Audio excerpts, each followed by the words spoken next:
అందరికీ నమస్తే అండి. ఓడిపోయినా కానీ ఈ ఎదవల భాషలో మాత్రం మార్పు రాలా. ఈ ఎదవలు మాట్లాడే భాషలో మాత్రం ఇంకా మార్పు రాలా. మళ్ళీ అదే పిచ్చవాగుడు, మళ్ళీ అవే బూతులు.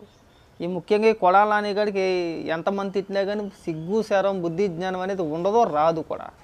ఒకసారి ఈ పనికి మళ్ళీ అది ఏం మాట్లాడుతున్నా ఒకసారి వినిపిస్తాను చూడండి. ఋషికొండలో కట్టినటువంటి పర్యాటక కేంద్రంలో కట్టినటువంటి భవనాలని ఈ సిగ్గు ఎక్కువ లేనటువంటి తెలుగుదేశం పార్టీ, ఈ సిగ్గు ఎక్కువ లేనటువంటి ఎల్లో మీడియా అది జగన్మోహన్ రెడ్డి గారి నివాసం అని చెప్పి చూపిస్తున్నారు 3 రోజుల నుంచి. వెళ్ళి జగన్మోహన్ రెడ్డి గారు అక్కడ నివాసం ఉన్నాడా? జగన్మోహన్ రెడ్డి గారు 2014 నుంచి 19 దాకా ప్రతిపక్ష నాయకుడుగా ఉన్నాడు.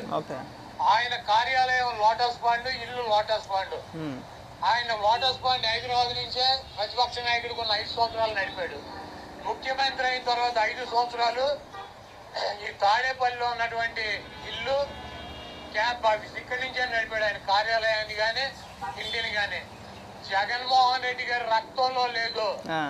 ప్రభుత్వం కట్టించినటువంటి ఇళ్లలో ఉండటం కానీ, ప్రభుత్వం కట్టించినటువంటి గెస్ట్ హౌస్ లో ఉండేటువంటి కర్మ జగన్మోహన్ రెడ్డి గారికి పట్టల.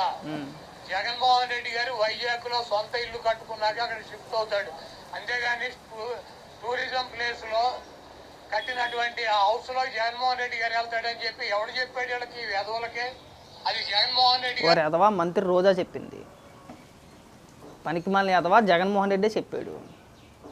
నేను ప్రమాణ స్వీకారం వైజాగ్లో చేస్తాను, నేను వైజాగ్లో ఉండే పరిపాలన సాగిస్తాను అని చెప్పి చెప్పినది ఆడే. పేరు ఉచ్చరించను కానీ బాగోదు, మర్యాదగా ఉండదు, మీకు మాకు తేడా ఉండదు. కానీ చెప్పినది ఆడే చెప్పాడు. నేను వైజాగ్ వెళ్ళిపోతాను, వైజాగ్ నుండే పరిపాలిస్తాను, నేను ప్రమాణ స్వీకారం కూడా అక్కడే ఉండదని చెప్పినది వాడే. ఎవడో చెప్పలా. సిగ్గుపడి ఎదవా మంత్రి రోజా చెప్పింది ఆల్రెడీని. ఎన్నికల ముందు ప్రెస్ మీట్ పెట్టి మరీ చెప్పిందా? జగన్మోహన్ రెడ్డి కూడా చెప్పాడు కదా. జగన్మోహన్ రెడ్డి చెప్పాడా? ఈ ఎన్నికలు అవ్వగానే ఈ ఎన్నికల్లో ఖచ్చితంగా మనమే రాబోతున్నాము, 175కి 175 వచ్చేస్తాయి మనకి. నేను ప్రమాణ స్వీకారం వైజాగ్ నుంచే చేస్తాను, నేను వైజాగ్లో ఉండే పరిపాలన చేస్తానని చెప్పినది ఎవడరా? ఇక్కడికి వచ్చి పెద్ద పెద్ద పాఠాలు చెప్పాలి మళ్ళీ మాకు ఇక్కడ. ఉక్రోసం ఎదవాళ్ళకి. ఒరే పర్యాటక శాఖకి ఒకవేళ టూరిస్టుల కోసమే అనుకుందాంరా, 450 కోట్ల రూపాయలు 500 కోట్ల రూపాయలతో అంత పెద్ద భవనం దేనికిరా? 36 లక్షల రూపాయలు బాత్ టబ్ దేనికిరా? అవన్నీ పక్కన పెట్టి మసాజ్ టేబుల్ దేనికిరా? ఏదో ఆక్రోశం ఉక్రోశం, ఏం మాట్లాడాలో తెలియదు, సబ్జెక్ట్ ఉన్నది ఎదవ దగ్గర, బూతులు మాట్లాడేయాలి. ఏ యాదవ చెప్పాడంటే ఆ యాదవే చెప్పాడు. అవన్నీ అడుగు వెళ్ళి చూడవేటి. ఇంకా జగన్మోహన్ రెడ్డి ఏం మాట్లాడుతున్నాడో, లేదంటే పర్యాటక శాఖ మంత్రి రోజా ఏం మాట్లాడుతుందో చూడవేటి, చూస్తే తగలవేటి. ఇంకా మనకు వచ్చింది బూతులే, ప్రతి ఒక్కరిని ఎదవానైతే ఆడే ఎదవవుతాడు. అప్పుడు చెప్పినోడు ఆడే కాబట్టి సిగ్గుపడు. అతి మాటలు అతి పేలాపం ఇంకా మాట్లాడుతూ ఉండే. అంతర్జాతీయ పారిశ్రామికవేత్తలు వస్తేనట్ట వాళ్ళు ఉండడానికి అక్కడ మీటింగ్లు ఏర్పాటు చేయడానికంటే ఆ భవనం కట్టేశారట. మీరు చేసే గొప్ప పరిపాలనకి అంతర్జాతీయ పారిశ్రామికలు వచ్చి పెట్టుబడులు పెడతారా? మీ పరిపాలన దేంతో మొదలైంది? కోల్చడంతో కాదా? పానికి మాల్సి ఉంటాయి. ఇంకా ఏడుతున్నా చూడండి, ఏమని ఏడుతున్నా వినిపిస్తా. రెడ్డి గారి కోసం కట్టించుకున్నటువంటి ఇల్లు అని చెప్పి రకరకాలైనటువంటి కథనాలు రాస్తున్నారు. అది ఒక అంతర్జాతీయ రాజధానిగా తీర్చిదిద్దాలన్నది వైఎస్ఆర్. ఉన్న రాజధాని నాశనం చేశారు బోగ్గాళ్ళు. ఉన్న రాజధాని నాశనం చేసేస్తే అంతర్జాతీయ రాజధానిగా తీర్చిదిద్దేస్తారంటే ఏళ్ళలో. సిగ్గు అనిపించట్లేదురా? ఏం పీకేశారు 3 రాజధానులు అని చెప్పేసి మీరు అసలు.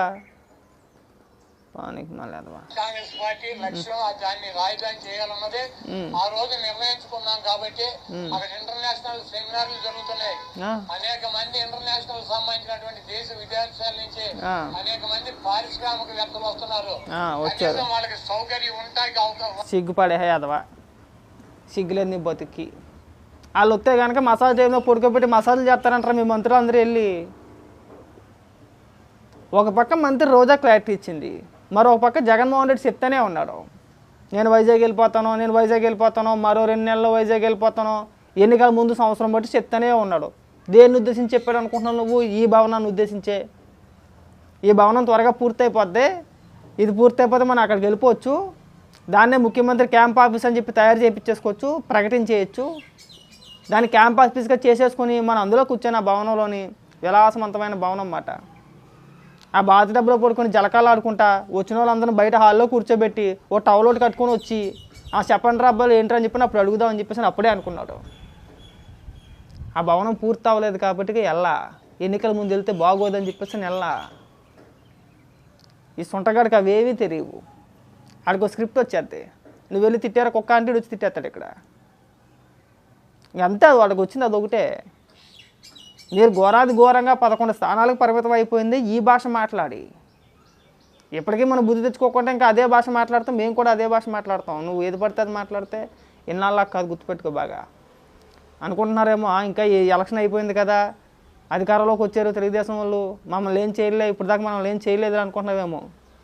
కొద్దిగా టైం కొద్దిగా ఓపిక పడితే ఎవరికి ఇవ్వాల్సింది వాడికి వడ్డీతో సహా ఇచ్చేస్తారు.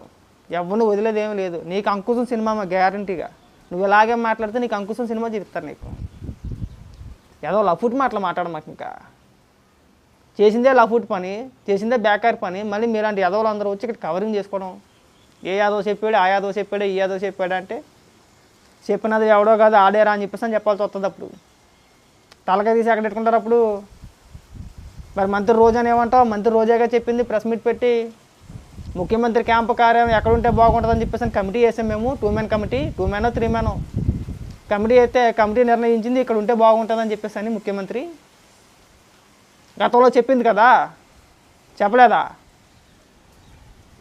వీళ్ళు చేసే బొచ్చులో పరిపాలన కట్టి ఏకంగా ఇంటర్నేషనల్ పారిశ్రామికలు వచ్చేస్తారంట, అంతర్జాతీయ పారిశ్రామికవేత్తలు.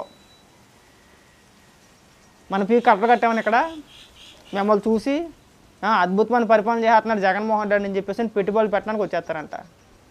పెట్టారు. అలాగే సెమినార్ అని చెప్పేసి ఒకటి 13 లక్షల కోట్ల రూపాయలు వచ్చేసినాయి అన్నారు. అంతే, 13 లక్షల కోట్ల రూపాయలు. ఏమైపోయినారా అంటే ఆవిడకి తెలియదు, ఏం చేశారంటే ఆవిడకి తెలియదు. పోనా వచ్చిన కంపెనీ పేర్లు చెప్పండి అంటే ఒక్కడో చెప్పడు. మీలాంటి యాదవులు వచ్చి ఇక్కడ బూతులు మాట్లాడేయాలా? చాలా సందర్భాల్లో చెప్పాం, ఇంకా కూడా చెప్తే అది చాలా చిరాకుగా ఉంటుంది. వీళ్ళు అధికారంలో లేకపోయినప్పుడు అలాగే మాట్లాడారు, అధికారంలో ఉన్నప్పుడు కూడా ఎలాగే మాట్లాడుతున్నారని చెప్పని అనుకుంటారు. కానీ కంగారు పడ, మాకు ముందుంది ముసలి పండగ. మనకి ఎగిరినంత చేపు ఉండదు, ఎగరకూడదు, ఎక్కువగా ఎగరకూడదు. మనం ఎంతవరకు ఎగరాలో అంతవరకు ఎగరాలి. మీతి మీరిపోయి ఎగిరామంటే తీసి పడేస్తారు ఎక్కడకాడ.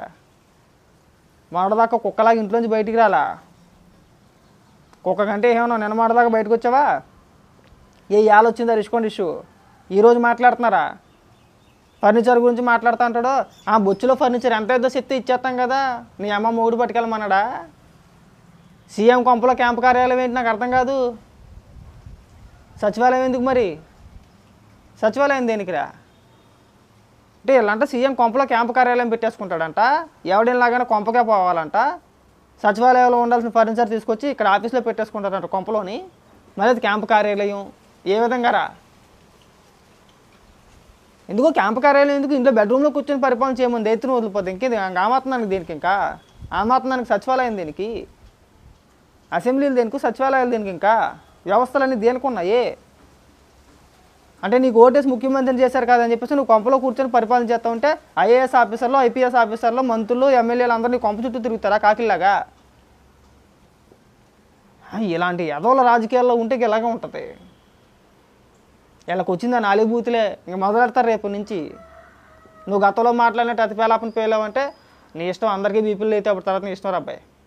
చెప్పలేదు అనుకోవద్దు ముందే, బాగా గుర్తుపెట్టుకో. గతంలో అలా ఉండదు ఈసారి.